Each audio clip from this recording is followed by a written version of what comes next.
올해 차례상을 차리는 데 드는 비용은 평균 26만 원. 매년 명절이 찾아오면 늘어나는 서민들의 근심, 차례상 차리기. 상에 오르는 음식만 수십 가지, 거기에 복잡한 형식까지. 차례상은 명절 증후군의 주범이자 부부 갈등의 또 다른 이름이 됐는데요. 명절의 진짜 의미는 퇴색되고 형식적인 상차림과 전통만 남은 지금. 추석의 진정한 의미는 무엇인가 다시 한번 생각해봐야 할 때입니다. 네, 추석의 진정한 의미가 무엇인지, 왜 우리는 도대체 이 추석 명절에 스트레스를 받아야 하는지, 어떻게 하면 받을 수 없는지 황교익 막칼럼니스트와 함께 이야기 나눠보겠습니다. 안녕하십니까? 네, 안녕하세요. 안녕하세요. 정말 이번 연휴가 나흘로 짧아서 워낙 다들 바쁘고 분주하게 준비하셨을 거예요. 지금 시각에 아마 차례 지내는 분들도 많을 것 같은데 이렇게 정신없는 추석이 뭔가 잘못된 거라면서요. 이렇게 바쁜 게 이상한 거라면서요. 그렇죠. 원래 그 추석은 뭐 하는 날인가 하는 것을 한번 생각을 해봐야 돼요. 네. 가을에 들어와서 달이 가장 크게 환하게 뜨는 날이거든요. 네. 그래서 예전에 지금 뭐 이 조명 시설들 잘 돼 있죠. 그래서 밤도 이렇게 밝은데 옛날에 호롱불 켜고 촛불 켜고 살았을 때는 예. 그 밤이라는 것은 어두운 시간이잖아요. 그렇죠. 캄캄한 밤에는 아무것도 안 보여요. 안 보이면 공포가 만들어지죠. 네. 귀신이 생기고 도깨비가 생기고요. 맞아요. 그래서 밤에 함부로 나가지를 못했어요. 해지면 그냥 집에 있어야 되는 거죠. 근데 보름달이 뜨면 이 특히 8월 한가위의 보름달은 굉장히 밝아요. 네. 그 밝은 달빛에는 저 멀리도 다 보이고요. 숲 안쪽도 보이고요. 사람인가 귀신인가 구분되죠. 예. 그래서 귀신의 시간이 아닌 밤이 인간의 시간으로 이렇게 변하는 날이라고 보면 돼요. 그래서 달 구경하는 날, 네.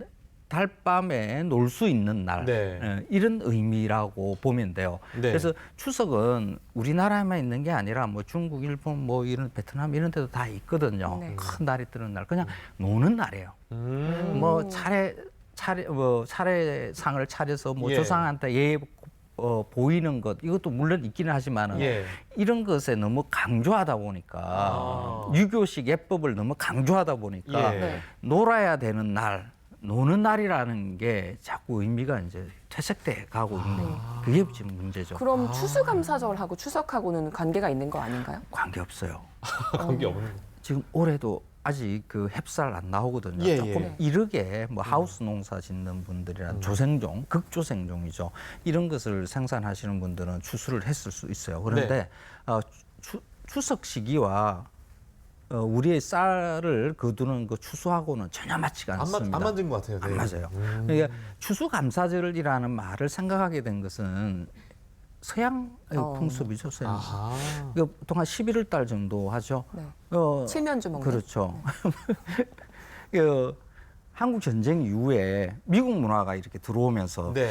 저쪽에서는 추수감사절이라는 걸 하네. 그럼 우리가 비슷한 명절이 없을까 생각한 게 이 추석인 거죠. 그 옛날 문헌들을 보면 대충 이제 음력으로 10월 상달, 네. 그게 이제 우리 양력으로 하면 11월 달이죠. 네. 이쪽을 보통 추수감사절의 의미로 여겼지. 지금 8월 추석은 사실 추수감사절하고 관련이 없어요. 그러니까 요약하자면 이제 밝은 달 아래서 신나게 노는 날이지. 뭐 이렇게 그렇죠. 음식하고 일을 계절에 도와하고, 철에도 예. 맞지 않은데 괜히 돈 많이 들여서 음식하고 고생하고 이런 날이 맞습니다. 아니란 말씀이신 거죠. 맞습니다. 철에 안 맞다라는 걸 예. 여러분들이 지금 뭐 차례상 차리고 계신 분들 있을 예. 거예요. 거기 보면 일단 그 사과, 배 이거 참 비싸게 사셨을 거예요. 비싸요. 네. 네. 이유가 아직 안 익었거든요. 그러니까. 그 우리나라 사과는 거의 다 부사고 예. 배는 신고인데 네. 거의 다 만생종이에요. 10월 달에 들어가야 맛있어요. 네네. 그래서 일찍 내는 것이다 보니까 맛이 없죠. 그 옆에 보면 꽃감 있을 거예요. 지난 거예요. 지난 겨울 거. 잘안 익어가지고 추석 지나고 먹어야 맛있어요. 근데 꼭 그거 차례상에 올려야 된다고 생각하시는 분들이 있는데.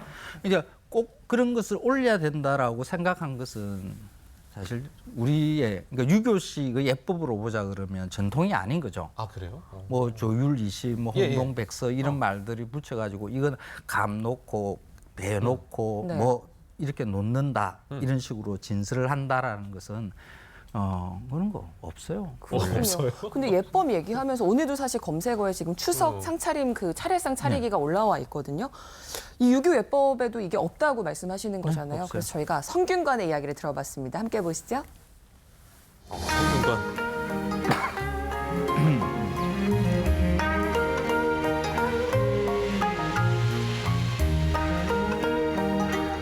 차례라는 것은 간단하게 지낸다는 뜻이 있거든요. 그런데 기제사의 정성을 차례에 적용하다 보니까 제수 장만의 부담이 있어요. 그러니까 차례는 그렇지 않다. 원래 차례는 그 제철 과일을 올리고 간단하게 식구들이 먹을 만큼 음식을 장만해서 조상님께 드린다. 그렇게 생각하면 되겠습니다. 그러니까 중요한 것은 집안의 그 형편에 따라서 준비하면 됩니다. 제사는 과일 하나를 놓더라도 정성이 중요하다 했거든요. 그 정성이 중요한 것이니까 정성스레 정갈하게 준비하면 됩니다. 정성이 중요하다고 성균관에서도 이야기를 하는데 그러면 홍동백서, 조유리시 이런 말이 없는 건가요?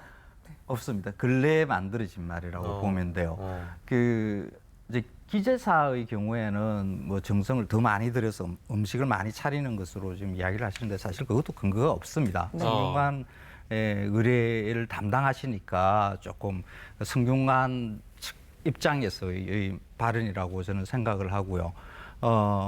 이렇게 유교식 예법을 정리해 놓은 것들, 뭐 주자가래라든지 네. 뭐 이런 걸 보면 품목만 이렇게 큰 묶음으로 정해져 있어요. 네. 과, 채, 포 뭐 이렇게 돼 있는 거죠. 네.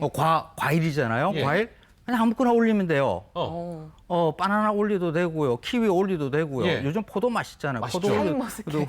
그렇죠. 영동포도. 복숭아 맛있잖아요. 너무, 지금 복숭아 너무 맛있어요, 요즘. 그 복숭아를 뭐 상위에 올리지 안 된, 말라. 털 나서 안 된다고. 네, 그런 거 없어요.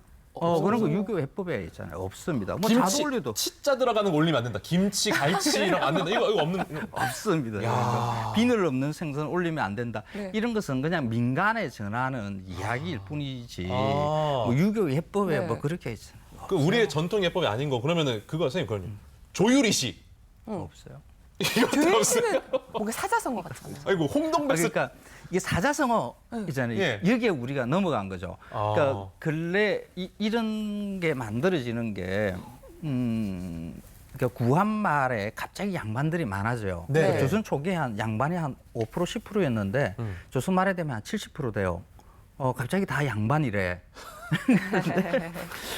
근데 양반이 해야 될 일 중에 하나가 예. 이게 차례, 제사 이런 거 지내는 거거든요. 네. 네. 어떻게 지내는지 잘 몰라. 그래서 남의 집 걸 이렇게 가서 봐요. 저기 이게 조율리 씨 이렇게 놨구나. 이렇게 이제 적는 걸 이걸 가가래라 그래요. 예. 이 가가래를 국가 차원에서 이렇게 정리를 1960년대에 하게 되고요. 70년대 예. 그 박정희 정부 때 이게 크게 번져 나가거든요. 네. 박정희 정부가 충교 사상을 굉장히 강조했어요. 그 자기가 가지고 있는 독재자의 위치를 국민들한테 이렇게 복종시키기 위해서 유교의 관습을 강조하는 네. 관념을 강조하는 이런 게 만들어지죠. 그러면서 제사의 상차림에 뭔가 아주 그럴듯한 전통적인 무엇이 있어 있을 보이는. 것처럼 사자성어, 홍동백서, 우리 집은 뼈대 있는 조율리시 집안이다 이렇게 이러면 티내려고 그렇죠. 그래. 그래서 전부 다 상 차릴 때 되면 그걸 펴놔요. 동서. 근데 애매한 과일이 있어요. 애매한 과일. 사과 깎아놓으면 하얗잖아요. 근데 껍질은 빨갛고 이거 뭐 어떻게 해야 돼 이거? 그거보다 있잖아요. 일단 방향부터가 정하기 힘들어요. 북쪽이 맞아요. 어디지? 이거 지금 아파트 생활하시는 분들 그 북쪽으로 향해서 상 차리지 않잖아요. 네. 그거 선생님 답이 있어요. 그 아빠 마음이 아빠 마음. 제사 지내는 아빠 마음이더라고. 내가 보니까 장손 마음이더라고 방향도. 그래서 이런 거 사실 지킬 필요도 없고요. 아하. 그냥 그 전통대로 하자 그러면 돼요. 쉽게 네. 말해서. 뭐 주자가래 그렇게 쓰이지 않느냐. 예. 과, 포, 채. 그러면 뭐 생선 뭐 포, 예. 아무 포나 올려도 아무거나 돼요. 올리면 된다. 뭐 장어포 올려도 되는 거고 아무거나 올려도 돼요. 아주 명쾌한 해설 감사한데 이게 정부 상차림이 정부에서 정한 거란 얘기가 있더라고요. 1970년대에 뭐 가정거래 준칙 뭐 이러면서 이렇게 정해지고요. 그리고 교과서에 이게 올라가 있어요. 아, 교과서까지? 교과서에 우리가 배웠거든요. 우리 뭐 중요사상 배운다고 해서 이렇게 그걸 막 홍동백서 예. 막 이런 것도 올라가 있어요. 이거 있잖아요. 교과서에서 다 지워야 돼요. 이런 기억하지 말아야 돼요. 요즘에는 없겠지. 뭐 예. 확인해봐야겠네. 제가 학교를 졸업한 지 오래돼가지고. 그러니까 요즘에 이렇게 네. 안 해도 될 고생을 하면서 요즘 여자랑 남자가 다 같이 고생하잖아요. 뭐 명절 증후군까지 받고 있다는 건데 다시 한번 성균관의 이야기를 들어보겠습니다.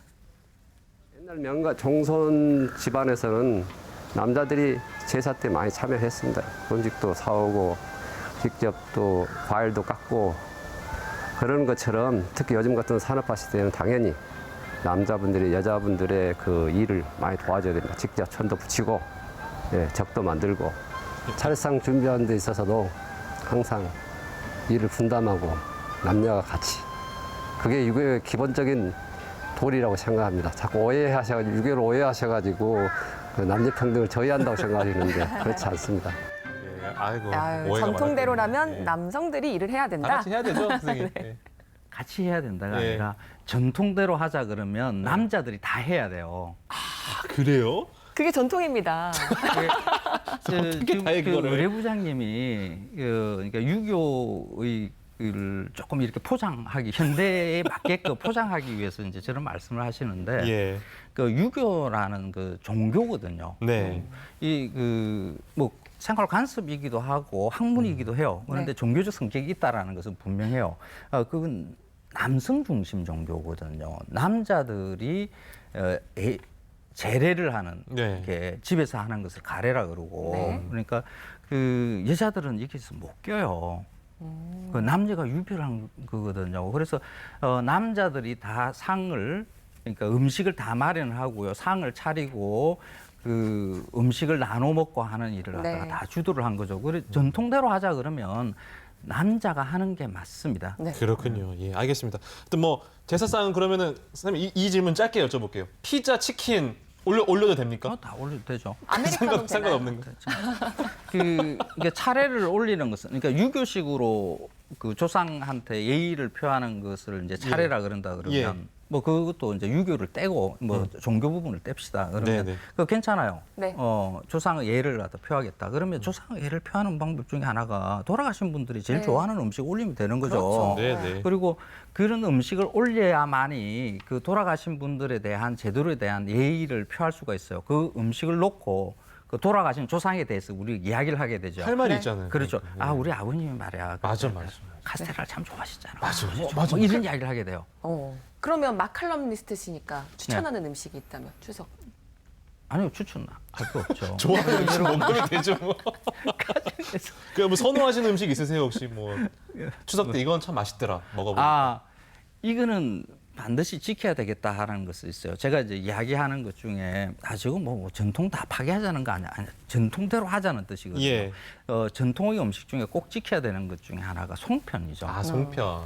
그 떡이라는 것은 담장을 넘어가요. 네. 떡했다고 해서 남 나눠주잖아요. 그렇죠. 예. 근데 밥은 안 나누죠. 우리 밥 했어. 그러네요. 그죠? 예, 예. 그러니까 공동체 정서가 담겨 있는 음식이거든요. 그래서 매달마다 이거 시절떡을 해서 먹었어요. 그러니까 뭐 정월에는 월병이었나, 뭐 2월에는 너티떡이고, 네. 삼진날에는 쑥떡이고, 뭐 4월 초파일에는 또 무슨 떡이고 해서 다달이 시절떡이 있거든요. 한가위에는 송편이 네. 있어요. 이거 오려송편이라는 것인데 이 시절마다 이렇게 떡을 해 먹자고 한 것은 한 달에 한 번 정도라도 네. 우리가 이 지역에 사는 사람들이 그 이웃이다, 우리 한 가족이다라는 이 공동체 정서를 네. 가지는 네. 거거든요. 그래서 추석에 뭐 다른 거는 다 버리시더라도 네. 하더라도 이 송편은 계속해서 이어가서 우리가 한 민족이다 이러한 공동체 의식은 계속 가져가는 게 맞다고 생각을 해요. 알겠습니다. 오늘 뭐 여쭤볼 말씀 많지만 시간 관계상 여기까지 듣겠습니다. 오늘 말씀 행복한 고맙습니다. 명절 보내세요. 고맙습니다.